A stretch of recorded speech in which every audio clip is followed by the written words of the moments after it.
And so it all sort of interconnects, right? I mean, if we think about the experiences that our mothers and the stories and what we've learned as humans, if we think about what we learn in school, it's all important. Character development and who we are and what we believe is right to really stand up for, that we need to fight for this. This issue is important.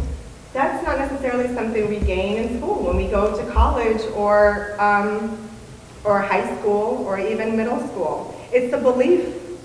It's a belief system. It's a belief system that starts primarily with home. It starts with your own beliefs. It starts with what you understand to be true, but it's also how much power do you feel? Do you feel empowered in changing it? Do you feel that you have a right in this part? Do you feel that you are part of the issue or part of the solution? And I think when we start to think differently about our own personal challenges and put ourselves sort of in the back burner, kind of taking ourselves and putting ourselves aside, and thinking broadly about how do we sort of bridge that so it doesn't become a gender issue. What the challenges that our boys face, for example, are as much of a challenge as our girls face. And how do we sort of look at sex trade, for example? How do we look at domestic violence? How do we view many other issues that are relative to women progressing in terms of pay in the workforce, in terms of leadership even in a workplace? And so in our view, if we don't look at those issues beyond ourselves, whether we are a woman or we are a man, and put ourselves, again, in the back burner, if we don't see the bigger picture and how we individually play a role in a collective society, then how do we move forward to making a change if we don't acknowledge or recognize what the root of it and how we can intersect to make a difference? I think part of growing and developing as a woman is recognizing that, humility is one way of being and living. And so whatever our position is, whether we lead some very important job or whether we are highly educated with a PhD, what we believe and how we transcend that and how we message it, how we share it, and how we sort of help to heal our collective community is what makes us women. It's what makes us valuable. It's what gives us the power. Malala, I'm sure a lot of you know Malala Yousafzai. She's a teenage girl from Pakistan. I started a gender unit with my students. We were actually talking about Martin Luther King, and I said, tell me about a woman that you know in leadership, a woman that you know who's in power, a woman that is making a difference. Well, most of my students couldn't give me a name of anyone. So I said, okay.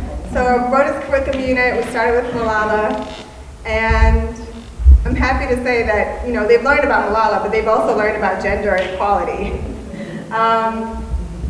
But throughout that process, it is much more than teaching. It's similar to understanding why is this significant? Something that's happening all the way out of Pakistan, all the way in Afghanistan, for example. We think of all these secret schools, madrasas, that were, basically alongside the Taliban in power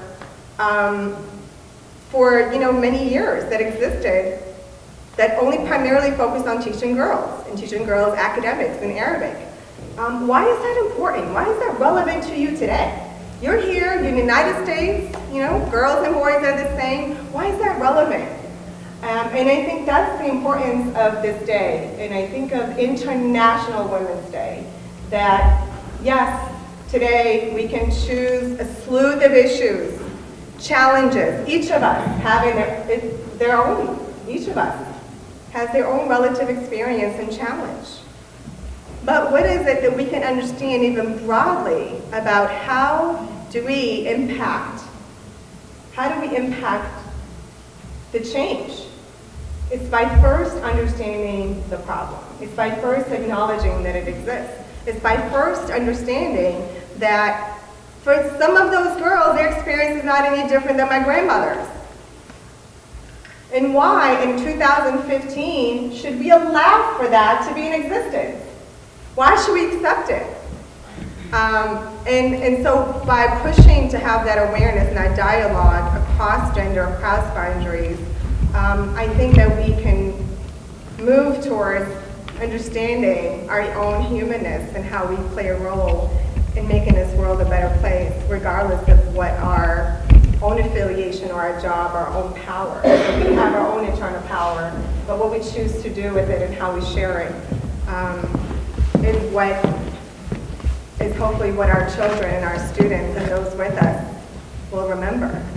It's through the example, it's through that embodiment of who we are. There are two words I want to leave you with today for those of you who are not Arabic speakers. It is ukhti, which is a little hard sound, like the it's like water, like, so like, just spit it out. Ukhti, and ummi. And ummi, for all of us, it's mother, right? And ukhti is sister. And so today, on this day, I hope that for those women who are our elders, who have wisdom and experiences, that we listen to them, that we take the moments to understand their experience and their roles, and how do we learn from it. And that I hope that we treat all of the other women beside us as our sisters, like ukhti, that we give them the same kindness and share with them our own experiences to build them, to make them better, to make them more whole, and to hopefully be able to share that with our next generation, because the most important and valuable lesson we teach, it's not what we learn in school, it's who we are and our character. And so hopefully more of us today will walk away with more ukhtis and ummis. Thank you.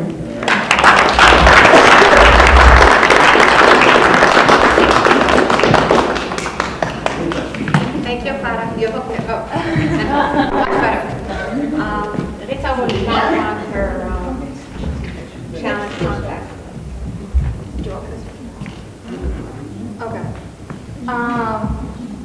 So, just as a little break, we're going to do something a little fun. So I've prepared 7 questions. Each all about International Women's Day. And so I'm going to ask you guys, your job is to answer me, and whoever gets the right answer will get a prize by the beautiful Camilla over here. If you want to stand up. All right, so my first question to all of you is, when were women granted equal voting rights in America? 1950, 1910, or 1920? Go ahead. 1920? Yes.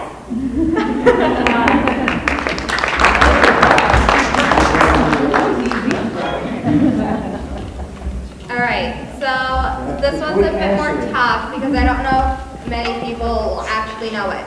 The most famous International Women's Day is linked to which event?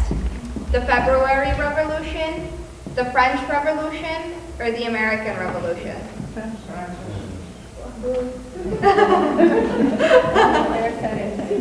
Okay, over there, what'd you say?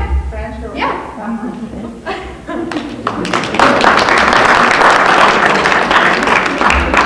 All right. So, if anyone can tell me, when did the United Nations actually start sponsoring International Women's Day? Was it 1965, 1977, or 1999? No. Yeah. Right here. So the United Nations didn't actually start sponsoring the International Women's Day until 1977.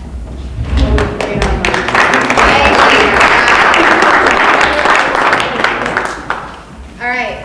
So the first International Women's Day When did that actually happen? 1914, 1927, or 1942?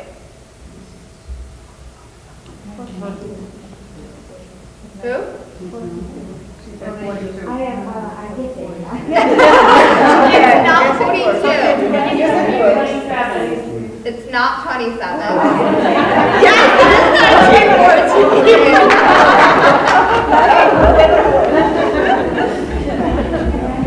All right, so this question might actually, only a certain number of people could actually answer this question, and that is if you were here at our last event last year. The AAAW hosted an International Women's Day event last year, and we streamed a movie. Now, I was just going to let you guys guess the movie. I don't know if many of you were there, so I'll give you... The mayor is one of them. I'll give you options to make it a little easier. Was it The Girls Uprising? The Girls Uprising. It was The Girls Uprising. All right, so this one is not a multiple choice question because it should be pretty easy. Can anyone tell me who the first woman to fly a plane was? Who? Yes. Did you, Camilla? Right back over there. All right, and this is our last one. The first invention made by a woman was the pencil, the car, or the car heater. No. The car heater, yes. Which, to be completely honest, in this weather is a bit more necessary than the car itself. So that pretty much wraps up my first session for now. I'll give the word back to Habiba, and I'll talk to you guys in a little while.